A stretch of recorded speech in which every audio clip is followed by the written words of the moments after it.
Hinabañe katuhawaisha amambe upene kuako yopoi oiba sepope daha Juan Ramón Fariña pe wana año katu hetei terei tapisacuera o esaramón o erojoril homomba ewasuba abañe bareko ko a carai cuera apetepe hakunya carai abei omba apoba ko baeratepe Oye Saramón, Jaupea, Omoclin, Ore Anga. Y ahora tengo que traducir porque ¿quién entendió? Sí, cuñatae. Bueno, le dije gracias, simpática señorita. Es una manera de decir cuando me dio el micrófono porque tengo que traducir literalmente.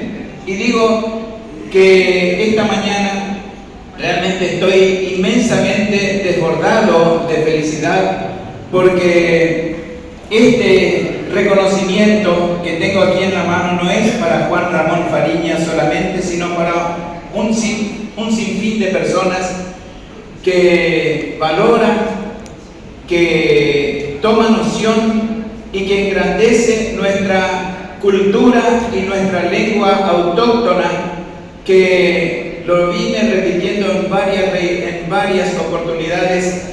El abañeé, el idioma guaraní, es el único idioma de este continente original, porque estoy hablando en castellano, un idioma que llegó a estas tierras el 12 de octubre de 1492. Y nuestro vecino país, Brasil, habla en portugués, un idioma que llegó mucho después de Europa, ambas lenguas.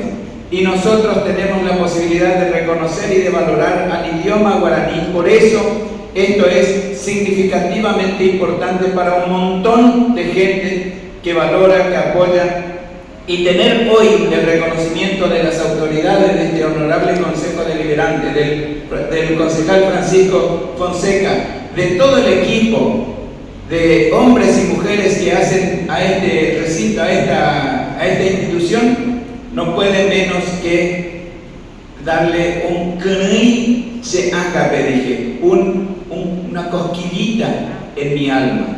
Y eso es producto de la enorme felicidad. Así que gracias, Ñanderubusú, al Dios Supremo. Y esta dedicatoria muy especial para don Lucio Fariña Ortiz, mi creador, que me transmitió tantos valores